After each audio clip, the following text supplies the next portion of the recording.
Part 3 e invoice, QRMP and compliance monitoring. GST में सबसे ज्यादा नोटिसेस किस वजह से आते हैं? ना लेट रिटर्न, ना टैक्स पेमेंट डिले। सबसे बड़ा रीजन होता है डेटा मिसमैच। और ये मिसमैच अक्सर 3 जगह होता है: ई-इनवॉइस, क्यूआरएमपी स्कीम और ई-वे बिल कंप्लायंस। अगर आप बिजनेस ओनर हो, अकाउंटेंट हो या जीएसटी कंप्लायंस हैंडल करते हो, तो ये 3 रूल समझना बहुत जरूरी है। सबसे पहले बात करते हैं इनवॉइसिंग की। अगर किसी बिजनेस का aggregate turnover previous financial year में 5 करोड़ रुपए क्रॉस कर जाता है, तो उस बिजनेस के लिए इनवॉइस जनरेट करना मैंडेटरी हो जाता है। इस प्रोसेस में हर इनवॉइस का एक आईआरएन जनरेट होता है, जिसका फुल फॉर्म होता है इनवॉइस रेफरेंस नंबर। ये आईआरएन जीएसटी पोर्टल के इनवॉइस रजिस्ट्रेशन पोर्टल से जनरेट होता है। अब एक एग्जाम्पल समझते हैं। मान लो किसी कंपनी का टर्नओवर फाइनेंशियल ईयर 2024 से 25 में 6 करोड़ रुपए था, तो फाइनेंशियल ईयर 2025 से 26 में जब भी वह किसी रजिस्टर्ड डीलर को इनवॉइस बनाएगी, तो उसे पहले आईआरएन जनरेट करना पड़ेगा। अगर कंपनी नॉर्मल इनवॉइस बना देती है और आईआरएन जनरेट नहीं करती, तो जीएसटी लॉ के अनुसार वह इनवॉइस इनवैलिड ट्रीट हो सकता है। और सबसे बड़ी प्रॉब्लम क्या होती है? बायर को इनपुट टैक्स क्रेडिट नहीं मिलता। अब बात करते हैं क्यूआरएमपी स्कीम की। क्यूआरएमपी का फुल फॉर्म होता है क्वार्टरली रिटर्न मंथली पेमेंट। अगर किसी टैक्सपेयर का टर्नओवर 5 करोड़ रुपए तक है, तो वह क्यूआरएमपी स्कीम ऑप्ट कर सकता है।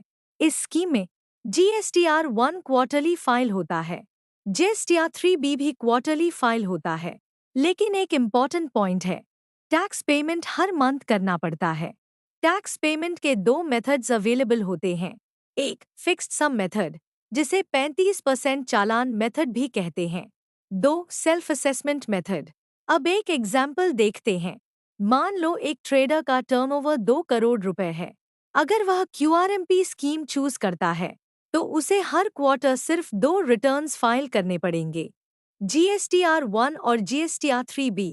लेकिन टैक्स पेमेंट मंथली चालान के थ्रू करना पड़ेगा। ये स्कीम स्मॉल बिजनेसेस के लिए काफी यूजफुल होती है, जहां ट्रांजैक्शन स्टेबल होते हैं। अब बात करते हैं ई-वे बिल कंप्लायंस की।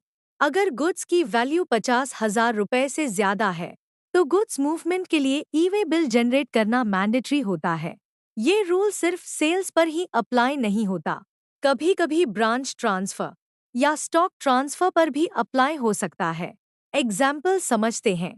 अगर दिल्ली से जयपुर 80,000 रुपए का गुड्स डिस्पैच हो रहा है, तो ट्रांसपोर्टर को ई-वे बिल जनरेट करना पड़ेगा। अगर ई-वे बिल जनरेट नहीं हुआ, तो गुड्स डिटेन भी हो सकता है और पेनल्टी भी लग सकती है। आजकल जीएसटी सिस्टम डेटा ड्रिवन हो चुका है। डिपार्टमेंट आसानी से कंपेयर कर सकता है। Invoice data, GSTR 1 data, GSTR 3B data, e-way bill data. अगर कहीं भी डेटा मिसमैच होता है, तो सिस्टम जनरेटेड जीएसटी नोटिसेस आने के चांसेस बढ़ जाते हैं।